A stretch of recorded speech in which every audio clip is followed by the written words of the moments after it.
Hi, welcome back to the channel and welcome to a new series. So in this series of videos I'm going to do a number of car reviews, and today we are reviewing my wife's 2015 MINI Cooper 1.5 petrol, so yeah, hope you enjoy. So like I said, this is the 2015 MINI Cooper, finished here in pure blue with the white roof and white mirror caps. This is the third generation of the MINI. This was developed between November 2013 until present, and the current model is a facelift of this model. Built in the former Morris plant at Cowley in Oxford, and is also built in Born in the Netherlands and Jakarta in Indonesia under license.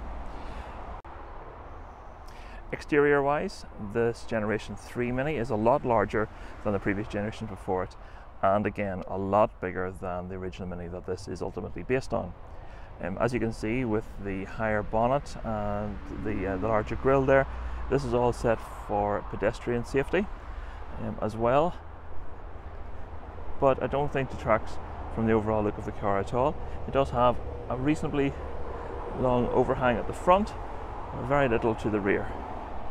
As we come around the back again, we have the larger taillights in this model and centre fog light. Which differentiates this model again from the previous model as well. The exhaust on the Cooper on the one model is off on the left, earlier ones had it on the right, and again the fuel filler cap is on the right in this model, on the left on the other cars. So first things, let's look under the bonnet. So the bonnet release is on the passenger driver's side here. So to the pulls of that, you get a ding to say the bonnet has been opened. And there's no catches, just lift, and the hydraulic struts take it up. And that reveals the 1.5 turbocharged 3-cylinder petrol in this particular model. So the 1.5 in this car produces 134 brake horsepower, putting out 162 pounds-foot of torque with a 0 to 60 in 7.4 seconds, and will give the car 130 mph top speed. And this one has a 6-speed manual, but was also available as a 6-speed automatic. So as you see, it's pretty compact in there. There's not an awful lot of space left. With the engine tidy there, showing twin power turbo, 3-cylinder like I said. There's the battery is located up here, washer fluid down here, and oil filler at this position here.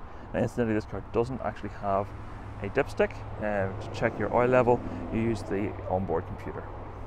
Now I mentioned the engine there. There are a number of engine options on the MINI. First of all, with the MINI 1 you were able to get a 1.2 litre 3-cylinder Then with the Cooper, like this one, you have the 1.5 3-cylinder petrol, which is also available as a 1.5 turbo diesel, which could also be found in the MINI 1. Then with MINI Cooper S, you have the 2-litre turbo petrol 4-cylinder and a 2-litre turbocharged diesel as well. And then incidentally you have the MINI Electric 2, which is based on the Cooper S platform. Okay, so we'll just go into the boot here before we go into the inside. So there's just a relay under here, lifts, and that gives you access to your boot. So with the back seat upright as it is here, we get 8.7 cubic feet of cargo space, and then once the seat is lowered, it gets you to 38 cubic feet. To lower the seat, it's only a matter of pulling these little tabs. The seat folds down, again the seat folds down, 60-40 split, and again, obviously you can take out the partial shelf as well, or just held on with these little strings. Then under the boot then as well, you see there's this floor which can actually be lifted and taken completely out, which again reveals a little bit more storage space in there. So we have shopping bags in my work bag as well, so that gives you some more space. Underneath that then, no spare wheel in this car, just your pump up kit. Okay, so now we're sitting in the car now, with the high waistline of the car and the quite lower roof. You feel quite enclosed in the car, but it's not claustrophobic by any means. You still have plenty of vision outside. Sitting behind the wheel, and this is the sports steering wheel in this model, You have your direct line of sight. You've got your speedo with rev counter to one side and your fuel gauge on the left side, which is a series of lights. Then on the steering wheel we have our radio controls, we have our cruise control, and then on the stocks, standard stocks, we've got wipers on one side, indicators on the other, and lights with your trip computer on the button on the end. So it's all fairly standard there. We have this large infotainment system here. As we come down below that, we have our air conditioning controls and a series of buttons here. We have heated seats, all our air conditioning and so on here. Then below we have your stop start turn off button, we have our traction control turn off button, and our stop start. So we have our ignition on, so that now reveals, currently have the sat nav in position here. It brings up our dash, and you can go through the series of buttons here which actually shows up on the dash straight in front of you, all your driver information. So on this main screen here we have our navigation. You can control your radio there, you can go in, you control settings in the car and so on. Above here we have our lights, and again we have a button here as well which changes the colour of the centre display. Down below then we have our 6-speed gearbox in this manual model, ordinary handbrake, and down here, similar to the BMW iDrive, we have our little controller for the computer. Again, a couple of cubby holes for your drink bottles and your cups, and a little cubby hole in here with your 12-volt USB and auxiliary. It's not a terribly big glove box in this car, but there's plenty of room in there for, in this day and age, we have our face masks and so on, so still plenty of room for those. Dash wise, this car finished with the piano black dashboard, so we have piano black here and on the doors, and this car has the black headlining. So this car actually has a number of packs on. I'm just going to refer to this. So first of all we have our chili pack, which gives the cloth and leather seats which are now fitted to this car, mini driving modes, so that has sport, mid and green at this position, and we'll show those on the screen in a little second. The sports seats, so these are nice firm seats that hug you as well, which is really lovely, and has the clear indicator lenses externally. Also has the media pack XL, so it gives us the large colour screen. Also has enhanced Bluetooth connectivity, sat nav, a standard, front center armrest, and the sports steering wheel. And lastly we have a comfort pack which gives front heated seats, rear parking sensors, automatic air conditioning, and again the front center armrest as part of that pack as well. Now you saw me do an external of the car. This car has the 16-inch Victory alloys. They're finished in black, and that was an option alloy, and like I said, the piano black dash trims. Okay, so first thing that we turn on the stop start button once, which turns on the ignition of the car. So we currently have our sat nav on. It brings up a display. Currently we have our miles per hour located. Obviously we're parked here, sitting on 23.5 degree heat in our lovely sunny summer's day we have here. Then on the end of the stock here we can go through our trip. So first of all we can have the date on, engine temperature, currently okay. You can just go to a general fairly blank screen. Your range in the tank, 367 miles, sorry, and these are also shown here in these little lights as well as they go down. A warning will come on at 50 miles left. It gives you a white warning, turns to yellow warning once you have 30 miles left in the tank, turns to a red warning when you have 10 miles left in the tank.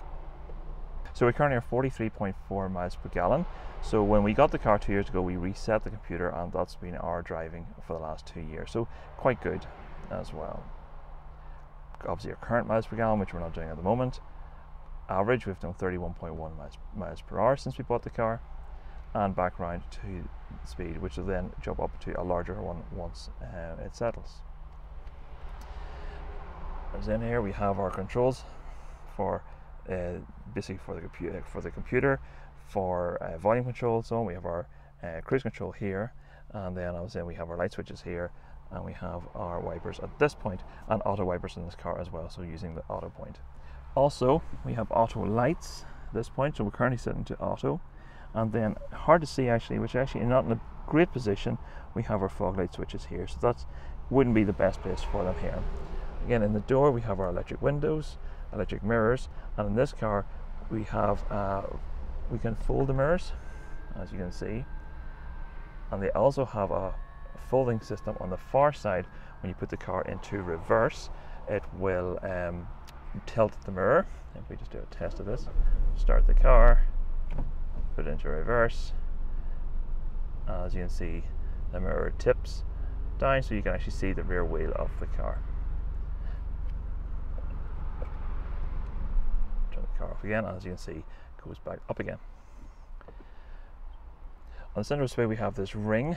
So this can be changed color using the switch up here, so we can go through varying colors of the rainbow, as you can see. You gently leave it on the blue, and then as you go through the different modes, which all can be controlled from down here, as you control the different modes, the color actually changes as well. So you go through your navigation, you have your settings, vehicle information, your MINI connected, you have your office, your phone, your multimedia. Click on that, you can see it changes. As you go back to navigation, turns to green as well. So another feature this car has, like I said, it doesn't have a dipstick on the car. So if we go into menu, you can go through to your vehicle information, and you can actually go through here. You can bring up the owner's handbook on the car, the onboard computer. You do some quick referencing if you need to.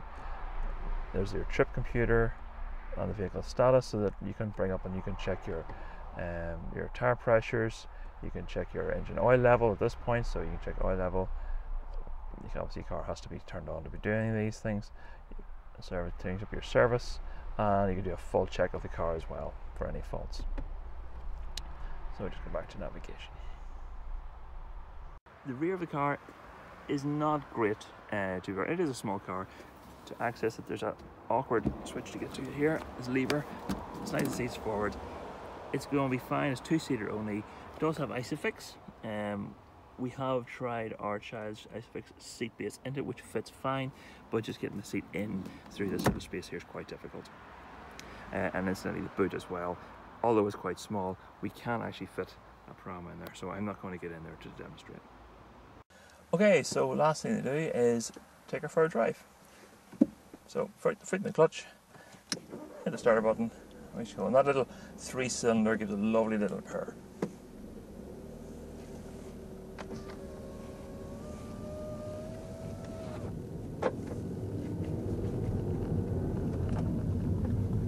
Like, and even on this, which is a narrow country road, just with a sealed gravel surface, it's not terribly bumpy. It is quite a firm ride in the car, but like I said, it's fairly smooth despite having the sport suspension, and very quiet. There's very little road noise as well. Like I said, these sport seats really hunker you in, really lovely and tightly, and it's a lovely little place to be.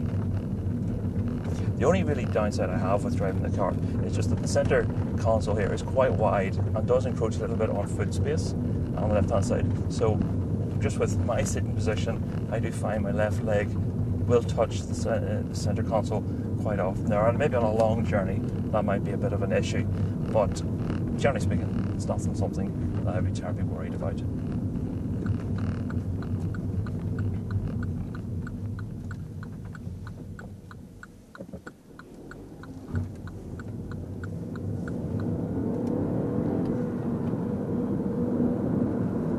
And even in normal driving mode, there's still quite a lot of punch with the car. It's, like I said, it's 134 brake horsepower, and so that little 3-cylinder engine really pulls quite well. Like even in 6th gear, cruising 6th gear, you put your foot down, the car will pull, which is great as well.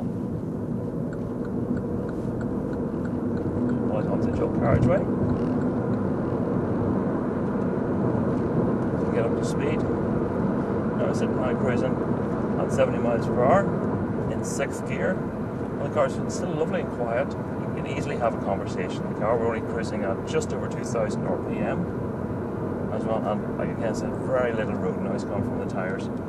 This could be from the tyres themselves. These are running on Continentals. They are the original tyres on the car. The car's only done 40,000 miles, so still on the original tyres. I have swapped them around as well to get an even wear.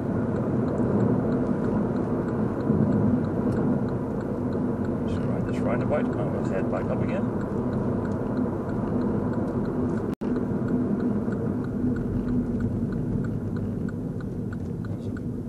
Lovely brakes as well, very responsive.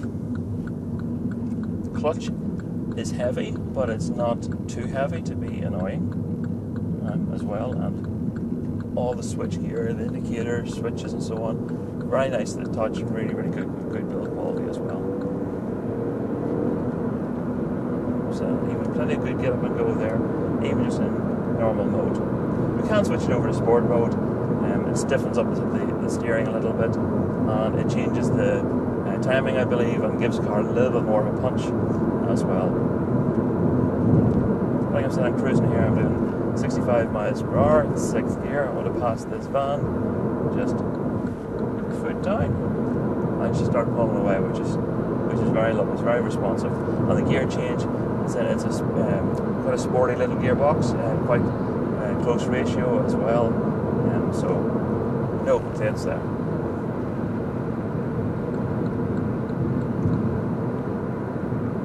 So yeah, all in all, this is a fantastic little car. Like initially, when my wife wanted to buy a Mini, I was a little bit skeptical. I've never really been a modern Mini fan. As you know from my channel, I'm into classic Minis. Always had classic Minis from when I was, I think I was 12 years old, and never been without one ever since.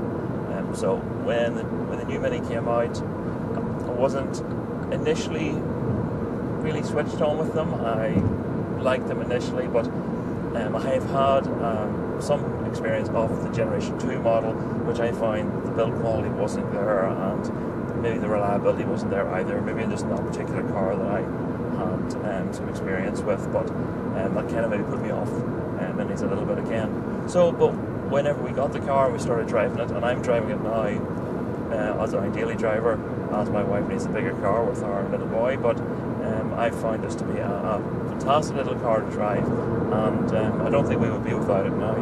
Honestly, my wife loves it as well. We've put about 15,000 miles on it in the 2 years that we've owned it, most of them by me over the last 6 months or so, but just as I'm using it back and forth to work, but can't complain. There's a few little jobs I've had to get done in the garage, in the main dealer, as we had a TLC package still available on it, and I also got the brakes replaced with a Mini Specialist rather than doing them myself, as there's a lot of sensors and bits and pieces which all need to be done, and the computer has to be reset. So there's a few jobs that I can't do at home on the car, unfortunately, which I'd be used to in other cars. But again, most people are very happy with that. Most people take it to a main dealer.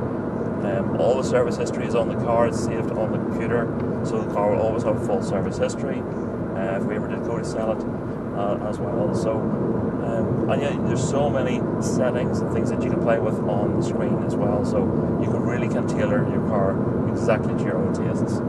So yeah, like I said, really happy with it. Yeah, we love this little car, and we should hope to have it for some time to come. So yeah, I hope you enjoyed this walk around review video. This is a new thing for the channel. Let me know what you thought of it in the comments below. If you've liked it, please remember to give it a thumbs up. And if you're not already, if you're new to the channel, I would love to have another subscription from you, so please hit that subscribe button. And hopefully, if this has been a success, we'll have plenty more review videos to come. So thanks again for watching, and we'll see you on the next one.